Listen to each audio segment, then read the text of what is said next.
하나님의 말씀 욥기 38장 39절부터 39장 12절까지 말씀 한 절씩 교독하겠습니다. 내가 사자를 위하여 먹이를 사냥하겠느냐? 젊은 사자의 식욕을 채우겠느냐?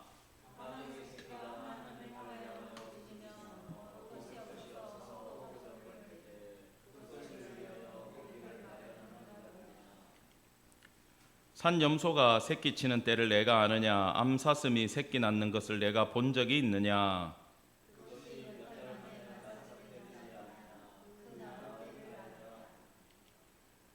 그것들은 몸을 구부리고 새끼를 낳으니 그 괴로움이 지나가고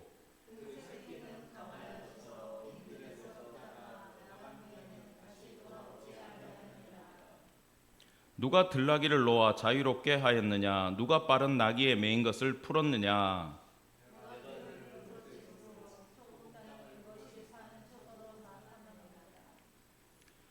들나귀는 성읍에서 짖거리는 소리를 비웃나니 나귀 치는 사람이 지르는 소리는 그것들에게 들리지 아니하며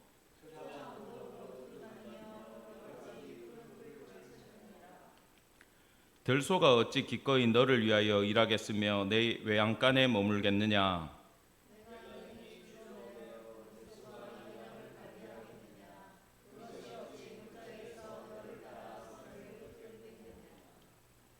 그것이 힘이 세다고 내가 그것을 의지하겠느냐? 내 수고를 그것에게 맡기겠느냐?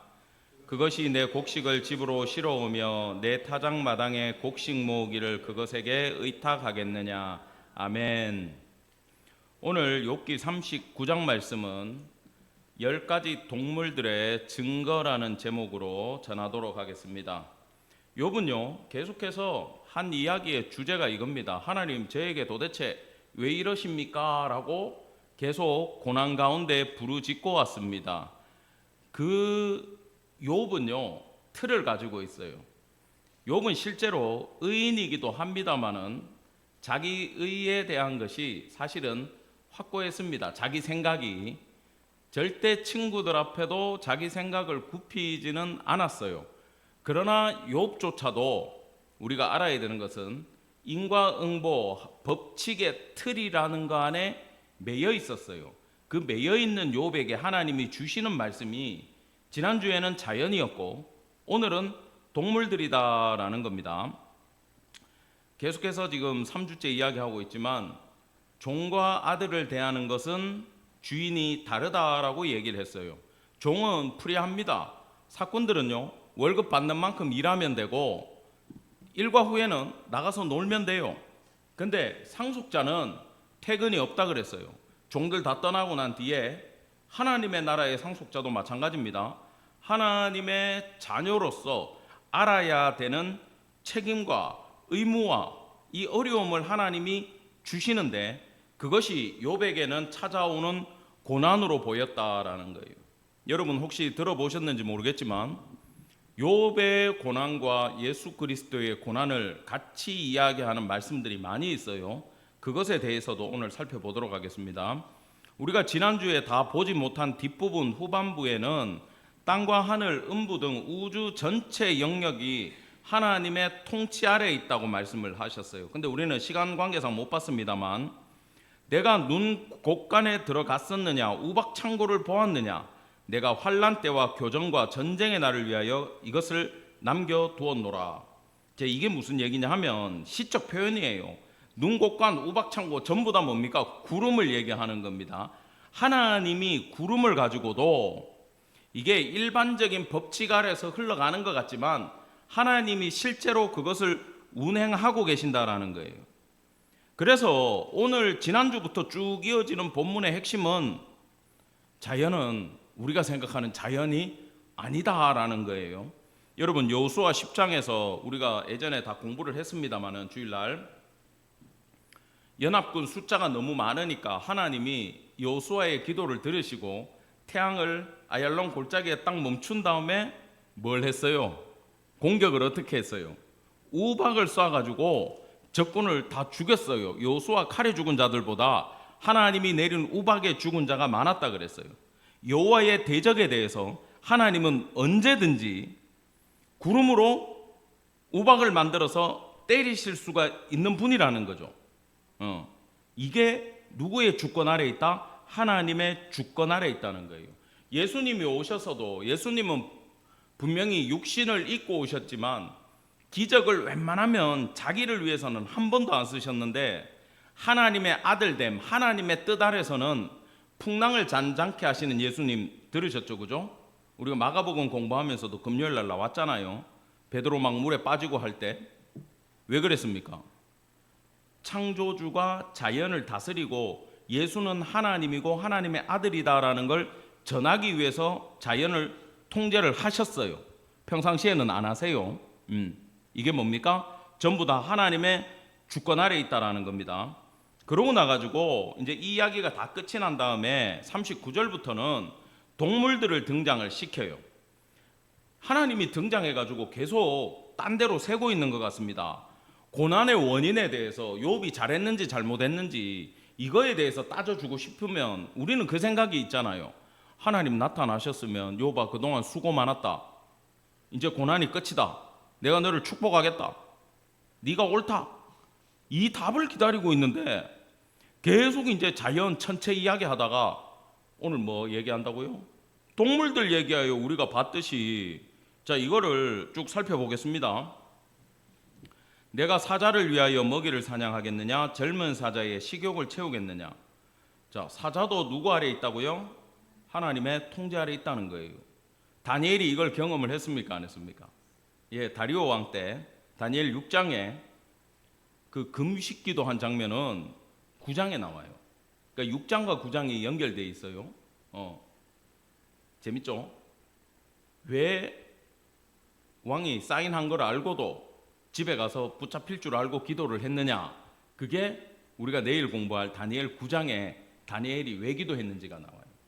그 기도하다가 잡혀갔거든요. 자, 그런데 어쨌든 잡혀가가지고 모함을 받아가지고 지금 사자굴에 던져졌는데 사자들이 뭐가 돼 있었다고요? 고양이가 돼 있었잖아. 야옹하고 있잖아요. 하나님 아래에 있기 때문에 언제든지 하나님이 통제를 한다 안 한다? 한다라는 거예요. 까마귀 새끼는 가장 그 당시에 보잘것없는 새예요. 우리는 잘 보지도 못합니다. 까마귀 새끼는 참새 새끼 그다음에 제비 요런 거나 보지 까마귀 새끼 보지도 못해요. 보잘것없는 까마귀 새끼까지 하나님은 먹이신다. 자, 산염소, 암사슴 이렇게 나오는데 이게 언제 만삭되는지, 언제 새끼를 해산하고 그 괴로움이 끝나고 이 새끼가 커가지고 풀쩍풀쩍 뛰어다니다가 떠나버리는지를 아느냐? 이 얘기는 다른 이야기가 아니에요. 지금 깊은 산 중에 사는 동물이고 인간들이 요즘은 알지만 그때만 해도 이런 동물들의 생태를 하나도 몰랐어요. 근데 이런 미천한 동물들에게도 하나님의 아버지 되시는데 욥아 내가 네 고난을 모르겠냐? 네 어려움을 모르겠냐? 내가 너를 보호 안 하고 있다고 생각하냐? 라는 이야기를 하나님은 또 동물을 통해서도 욥에게 돌려서 알려주고 있습니다. 욥이 괴로움을 당하고 있잖아요. 그런데 이 괴로움이 우리는 42장에 끝나는 줄 알아요. 근데 실제로는 하나님이 38장에 등장하자마자 욥의 괴로움은 끝난 거예요. 이걸 이해하셔야 돼요. 여러분, 결과적으로 마지막에 우리가 원하는 축복은 그때 받지만 실제로 욥이 제일 간절했던 건 누굴 만나는 겁니까? 하나님을 만나는 거잖아요. 38장에 하나님이 등장하자마자 욥에게 대장부처럼 나와 이럴 때 욥은 이미 고민이 해결됐어요, 안 됐어요? 다 해결된 거예요. 그래서 계속 지금 자연 이야기, 동물 얘기하면서 나는 알고 너는 모르고 나는 만들었고 너는 피조물이고 이걸로 욥을 윽박지르는 게 아니라 네가 모르는 고난, 네가 저 동물들이 어떻게 살아가는지 들짐승의 생태를 네가 모르잖아요. 네 고난에 대해서도 네가 모르잖아. 근데 나는 그 동물을 아는 만큼 네 고난에 대해서도 어떻게 되는지 다 알고 있으니 걱정하지 말라는 거예요. 앞에서 봤듯이 나간 후에 다시는 돌아오지 않는다 4절의 그 말씀처럼 욥의 고난도 이제 끝났다, 너에게 다시 고난이 없을 것이다 라는 위로의 말씀을 지금 주고 있다라는 겁니다. 5절에 들나귀 얘기하면서는 참 재밌는 게 자유를 얘기해요. 풀어주는 걸 얘기해요. 누가 들나귀는 집에서 키우는 나귀가 아니고 들에서 야생에서 뛰어노는 낙입니다. 엄청나게 빨라서 사람이 못 잡아요. 그 자유를 누가 줬나 이렇게 얘기를 할 때 욥은 무슨 생각했겠어요? 하나님, 저도 풀어주시고 저에게도 자유를 주십시오. 나도 두루 다닐 수 있도록 이 고난에서 해방시켜 주십시오라는 소망이 느껴지게 하나님이 지금 말씀을 주고 있다라는 겁니다. 그 다음에 9절, 13절, 19절, 26절, 27절에 들소, 타조, 말, 매, 독수리, 여기서 나오는 동물은 사람들이 키우는 가축이 아닌 동물들만 얘기하고 있어요. 뭐냐? 이 10가지 동물은 인간의 통제 아래에 있는 게 아니라 하나님의 통제 아래에 있는 생명체를 대표해서 말씀하고 있는데, 하나님이 주시고자 하는 말씀은 그것이, 우리는 그렇게 생각하잖아요. 하나님이 지구하고 달을 만들었어. 그러면 이게 공전을 하고 태양주의 좌전을 하고 뱅글뱅글 돌면서 1년이 만들어지고 하는 운행 아래 무조건 그렇게 돌아가야 되는 것처럼 보지만, 하나님은 동물의 삶조차도 자연스럽게 살아가는 것이 아니라 누가 움직이신다고요?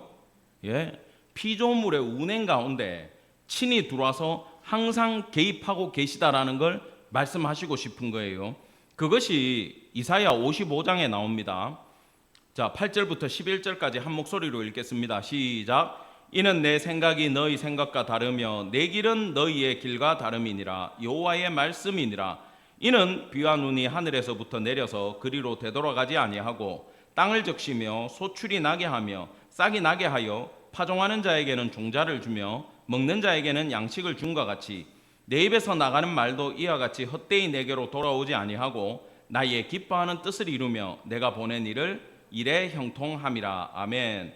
자, 여기서 물론 하나님이 말씀을 요걸 주실 때 큰 뜻이 배경으로 있어요. 그건 이사야 공부할 때 보시고, 제가 지금 딱 포커스를 잡는 거 10절입니다. 비가 내려가지고 끝에 뭐라고 나가요? 양식으로 연결이 되죠.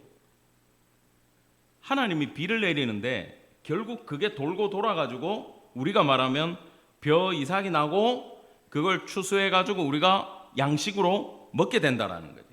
얼핏 보면 비랑 쌀이랑 거리가 엄청나게 있는 것 같지만 하나님은 이걸 그렇게 만들어 가시는 분이란 것을 요 짧은 본문 안에서도 우리가 볼 수 있다라는 거예요. 욥이요, 죽음의 고통 가운데 하나님의 응답이 없다고 계속 부르짖었는데, 아니다, 비가 와서 밥을 먹듯이 네 인생의 고난을 통해서도 내가 붙잡고 하는 뭔가의 일이 있었다라는 걸 결론적으로 성경은 계속해서 우리에게 사인을 주고 있다라는 겁니다. 여러분, 자연만 이렇게 보면요, 내 감정하고 상관이 없어요.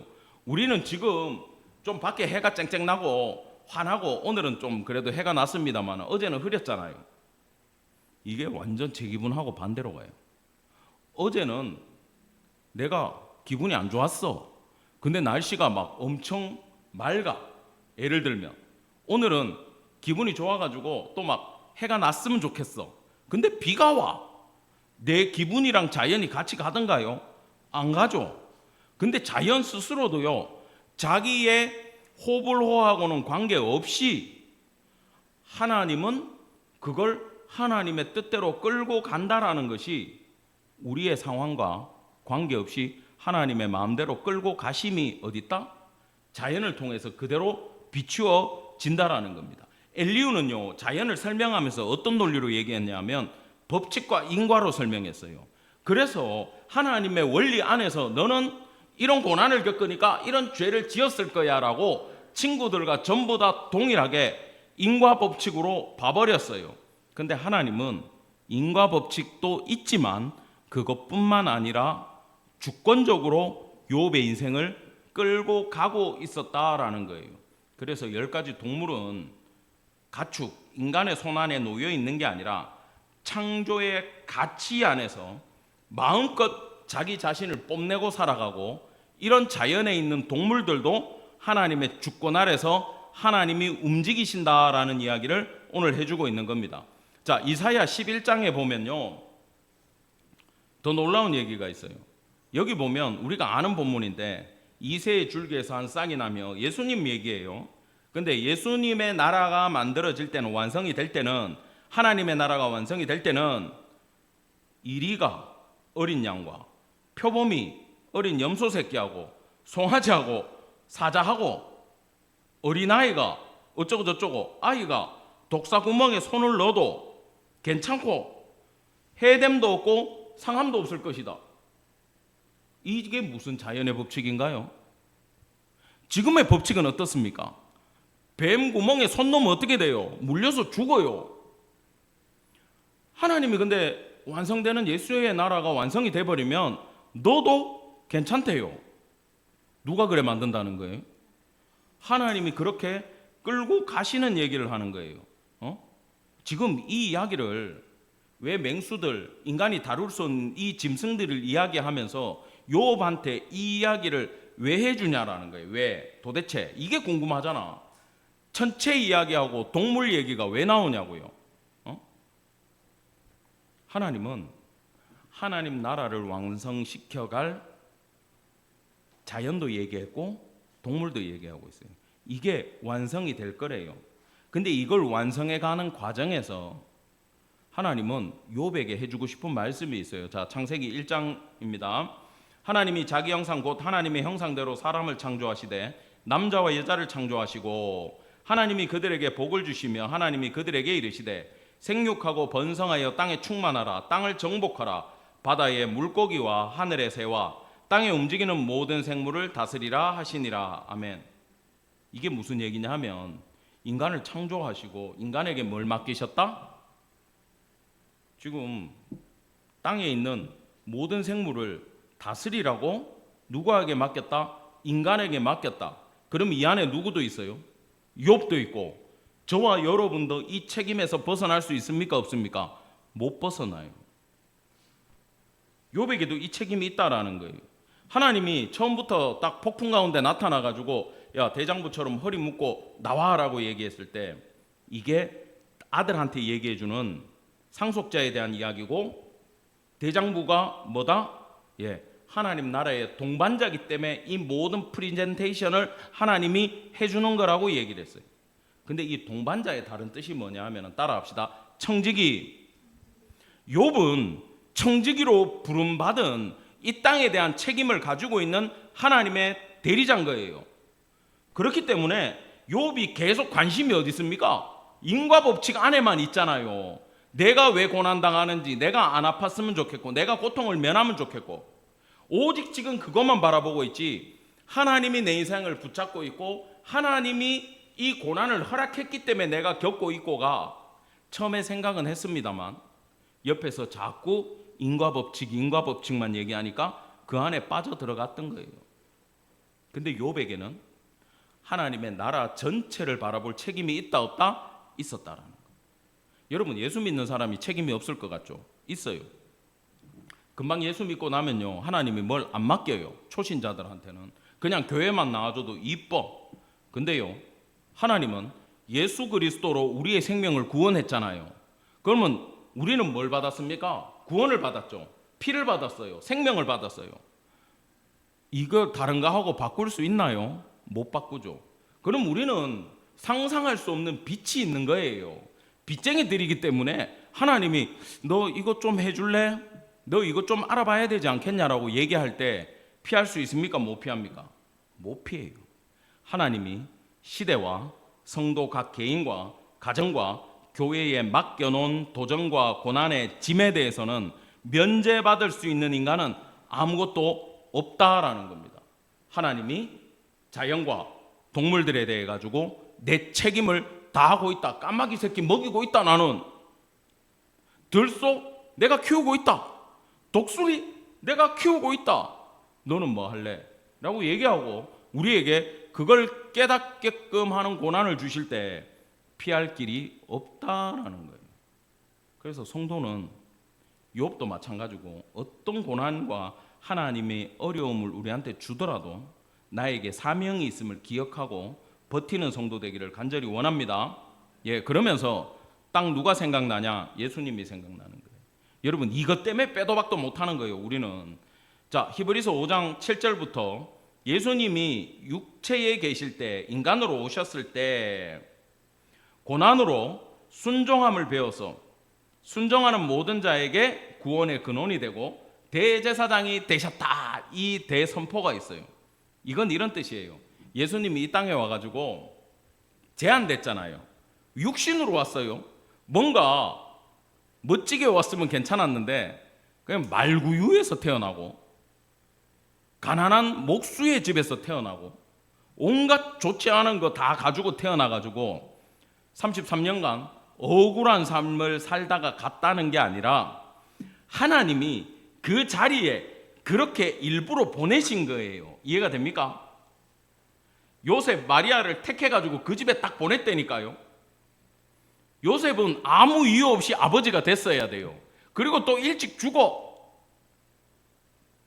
마리아의 아들이라는 건 사생아라는 얘기잖아요. 저거 아버지도 몰라, 그 뜻이잖아. 마리아가 어디 가갖고 임신해갖고 온 애야라는 소리를 듣는 제한된 자리로 왔지 창조주를 뽐내러 오신 게 아니라는 겁니다. 근데 능력이 있으니까 제자들은 예수님의 능력을 이용해가지고 자기의 소원을 풀려고 따라다녔기 때문에 복음서에 나오는 제자들의 모습이 어리석게 나오는 거예요. 우리가 아는 걸 그들은 그 당시에 몰랐기 때문입니다. 여러분, 예수님은요, 창조주의 삶이 아니라 육체가 돼가지고 시공간에 묶여가지고 정말 이 창조주로서 멋진 폼을 잡지 못하는 자리에 놓이셨는데 할 수는 있어요. 근데 잘 들으세요. 그렇게 태어났고 그 목수의 삶을 살았고 그 길을 갖고 인간의 고통을 다 겪으시고 십자가에서 죽으셨기 때문에 대제사장이 됐단 말이에요. 왜? 우리의 고난을 다 알고 져줄 수 있는, 중재할 수 있는 권세를 획득했다라는 겁니다. 돌려서 설명하겠습니다. 우리는요, 기도할 때 이렇게 해요. 하나님, 우리에게 힘을 주십시오. 돈을 주십시오. 해봤어요? 안 해봤어요? 해봤죠? 좀 건강하게 해주십시오. 좀 직장에서 승진시켜 주십시오. 그러면 나의 이 위치를 가지고도 전도하겠습니다. 근데 그런 분들도 봤어요. 사장 돼가지고 직원들 다 교회 보내는 분 봤어. 돈 좀 달래요. 왜? 그 돈 가지고 주님 일 좀 멋지게 하게, 성교비 팍팍 보내고 교회 건축도 하고 뭐 좀 하게. 하나님 주십시오 주십시오 얘기만 해요. 근데요, 하나님이 예수님한테 맡긴 게 뭐예요? 이게 재밌지. 예수님은 하나님 맡긴 일에 그냥 순종하면서 그 길을 갔어요. 정말 볼품없는 삶을 사시면서 온갖 사람들에게, 마가복음 8장 11절만 봐도 사람들이 예수님을 힐난했대. 바리새인하고 헤롯 땅. 마태복음에 보면 사두개파까지 와가지고 예수님을 집요하게 물어뜯고 욕했대요. 예수님이 그런 모욕을 당했어요. 욥도 똑같이, 욥은 어떻게 얘기합니까? 하나님, 나한테 왜 이러십니까? 죽으면 그만인데 왜 나를 관역 삼아가지고 이렇게 고난을 주십니까? 근데 그 해답이, 너는 종이 아니다, 아들이다. 내가 네 인생에 고난을 줬고 내가 너를 지키고 있고 내가 통과하게 했다. 이 이야기를 하는 건 뭡니까? 너 그 고난을 지나야 아는 게 있기 때문에, 깨닫는 게 있기 때문에 내가 그 길에 너를 집어넣었어라고 얘기를 하는 거예요. 이해가 됩니까? 예, 죄송합니다. 이 저녁 시간에 어려운 얘기 해가지고. 예수님이 그러잖아요. 겟세마네 기도에서, 주님, 나의 뜻대로 마시고 누구 뜻대로? 아버지의 뜻대로 되게 해 주시옵소서. 예수님이 그렇게 기도했어요. 아버지의 뜻이 뭡니까? 십자가에서 고난당하고 물과 피를 다 쏟으시고 수치를 다 당하고 거기서 비참하게 죽는 거예요. 그게 너무 비참해가지고 예수님이 그러잖아요. 엘리 엘리 라마 사막다니, 나의 하나님 나의 하나님 어찌하여 나를 버리시나이까?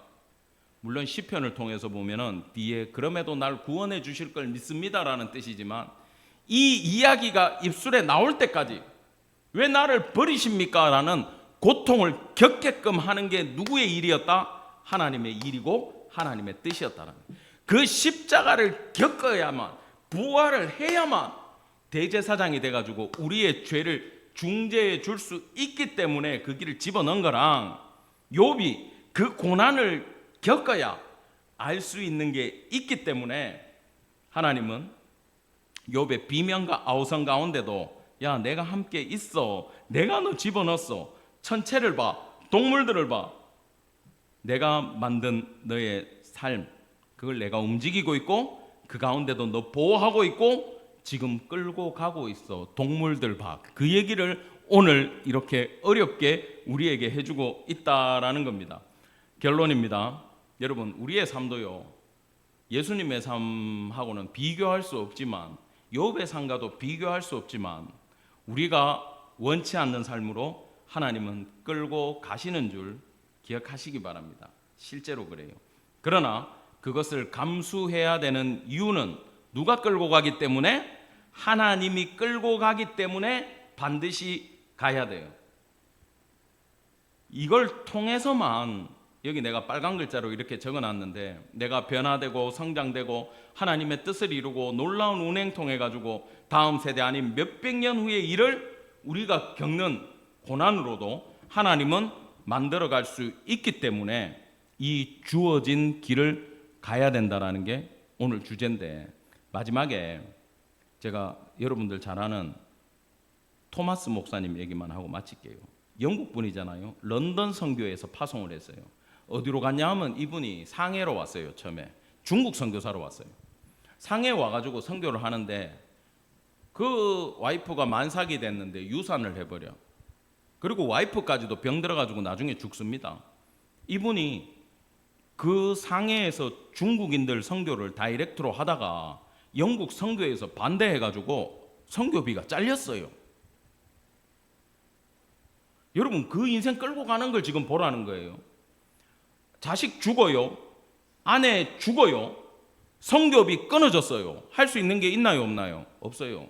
그래서 상해에서 연타이로 갔어요. 산동성 연태로. 거기에 가가지고 무역관 일을 보면서 중국어, 영어 통역을 하시면서 조선 사람을 만나요. 근데 다른 선교사님하고 조선에서 건너온 사람하고 같이 식사를 하면서 그 조선분한테 기도를 시켰대.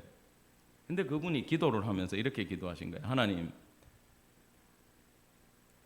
지금 우리나라는 어렵습니다. 우리 민족은 이렇습니다. 근데 우리 민족에게는 역량이 있습니다. 한국인들 저력이 있습니다. 하나님이 은혜를 허락하시면 놀라운 일을 감당할 수 있습니다. 이런 기도를 하신 거예요, 그분이. 나중에 한번 검색해 보세요. 나와요. 그걸 듣고 토마스 선교사님이 감동을 받은 거예요. 그러면서 내가 한국어를 배워야 되겠다. 이러면서 한국어도 공부하고 한 번 또 왔다 가셨어. 또 배를 타고. 근데 이게 뭐 파손되고 잘못돼가지고 선교도 못하고 한국 잠깐 왔다가 또 떠나셨어. 그리고 탄배가 제네럴 셔먼호인데 이게 대동강에서 박살이 난 거 아니에요. 그래가지고 거기서 순교를 당하시잖아요. 근데 뭐 물론 하신 일이 별로 없어요. 우리나라에 와가지고 성경책 들고 온 게 다야. 그리고 그 뭡니까? 군인 중에 박모 씨가 있어. 이 양반이 진짜 예수님 찔러 죽이듯이 토마스 선교사님을 죽였어. 그리고는 그분이 떨어뜨린 성경책 몇 권 가지고 집에 왔어요. 그걸로 도배를 하잖아요. 근데 수십 년이 흐른 뒤에 모페 선교사님이 그걸 또 그 집을 최치량이라는 사람한테 팔았어. 거기에 선교사님이 와가지고 잠을 자신 거야. 호롱불 딱 켜고 보니까 뭐가 보였다고? 태초에 하나님이 천지를 창조하시니라부터 성경으로 도배가 되어 있는 거예요, 방이. 이게 무슨 일이냐 부르니까 그때 최치량이는 토마스 선교사님 돌아가실 때는 애기였지. 근데 지금 커가지고 이 사람이 그 집을 사서 주막을 만들어 놨으니까 선교사님이 거기서 주무셨죠. 그리고 이 자초지정 다 알아보고 너희가 죽인 사람, 이 성경은 뭐고 하면서 복음을 전하신 거예요. 거기서. 그게 널다리골 교회가 되고 장대영 교회가 돼가지고 우리나라 평양 대부흥운동을 일으켰어요. 여러분, 그런데 과거로 돌아갑시다. 결론은 그래 돼가지고 대한민국에 복음화된 시초를 토마스 선교사님이 만들었다는 얘기를 한 건데, 토마스 선교사님 입장에서 여러분 그 당시에 1860년대에 배를 타고 중국 선교사로 영국인이 온다는 게 쉽겠어요? 엄청난 헌신이죠. 그 하나님 사랑하는 마음과 헌신으로 왔어요. 와가지고 보는 결과가 뭐예요? 애 유산되고 아내 죽고 선교비 끊어지는 거 아닙니까? 자비랑 선교하려고 떠나야 되는 비참한 삶이에요. 그거 선교사로 겪어보면 의지할 데가 없어요. 오죽했으면 배 타고 다닐 때 선교사님이 총까지 차고 다녔을까? 얼마나 험한 상황이었으면. 결론 봅시다. 한국에 왔어요. 복음 하나도 못 전하고 바로 순교당했어요. 억울하게. 그분의 삶에, 그 고난의 삶에, 그 힘든 인생에 우리 시선에서 봤을 때 하나님이 해결해 주신 게 있나요? 없어요. 내가 너 붙들고 있다. 그러면 선교비를 보내주셨어야지. 와이프가 안 죽어야지. 애가 살아나야지. 붙들고 있으면 하나님이 그렇게 안 끌고 가셨다라는 거예요. 조선에 와서도 그렇게 일을 안 하셨다라는 겁니다. 근데 수십 년 후에 하나님은 그 떨어뜨린 성경책 몇 권으로도 대한민국을, 한국을, 조선을 뭐 했다? 복음화시켰다라는 거예요. 그래서 우리는 하나님이 저와 여러분의 인생에 주는 고난을 통해서 어떤 일을 어떻게 이루실지 아무것도 몰라도 산짐승들, 야생동물들도 붙들고 가시는 하나님이 우리의 삶도 붙들고 계신다는 것을 반드시 믿으시고 하나님 붙드시고 끝까지 성도의 마음으로 기도하며 나아가는 성도 되기를 간절히 축원합니다. 아멘. 기도하겠습니다.